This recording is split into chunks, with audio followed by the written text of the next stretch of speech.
Shri Sai Satcharitra in Marathi by late Govind Raghunath Dabholkar. Translation in English by late Zareen. Adhyay 22, OV 122. सांधे धरले शरीराचे, स्थळ ते वाऱ्या पावसाचे, ओलतो तेथे ऐशापरीचे, औषध बाबांचे वचन की. All the joints in his body were stiff. The place was wet and windy. It was an extremely wet place. But Baba's words served as the medicine. तयास बाबांचे ठाम बोल, वारा पाऊस वा असो ओल, जागा उंच नीच वा सखोल, तयाचे तोल करू नये. Rain, wind or wet, the ground rough, uneven or pitted, all this was not to be considered, as Baba had told him to live there.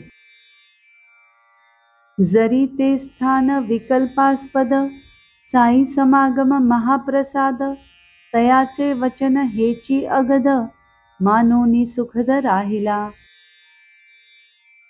Although the place was questionable and unfit to live in, Sai's presence and company were a great boon. He stayed on happily, thinking those words to be his medicine.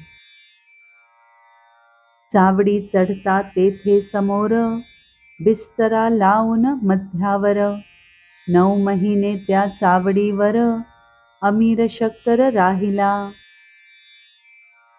Amir Shakkar lived at the Chavdi for 9 months. Just as one climbed the steps into the Chavdi, right in front, he spread out his bedding in the middle of the room. अंगी खिळला संधिवात, अनुपान बाह्यातः सर्व विपरीत, परी अंतरी विश्वास निश्चित, तेणे यथास्थित जाहले. Rheumatism had totally gripped his body.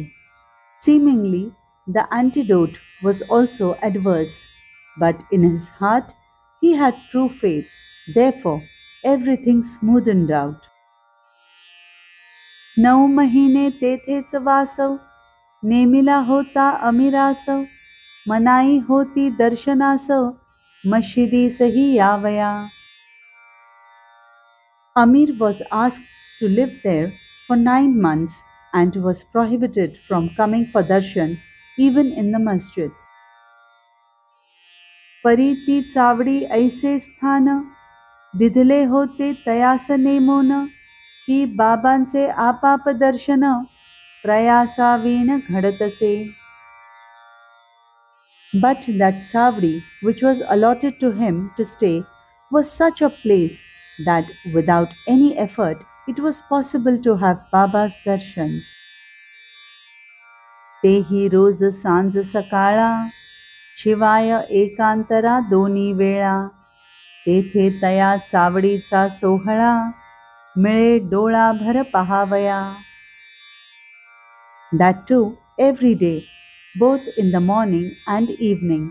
Besides, on alternate days, at both the times, he would witness the celebrations at the Chavdi to his heart's content. रोज सकाळी भिक्षेस जाता, चावडीवरूनच बाबांचा रस्ता, सहज दर्शन जाता येता, थान न सोडिता अमिरास. Every day in the morning, when Baba went to beg alms, Baba passed the Chavdi on his way. It was easily possible for Amir to have darshan when Baba went or returned without leaving his place. तैसेच रोज अस्तमानी, चावडी समोर बाबा येऊनी, तर्जनी मस्तक डोलवूनी, दिग्वंदनी सन्निष्ठ.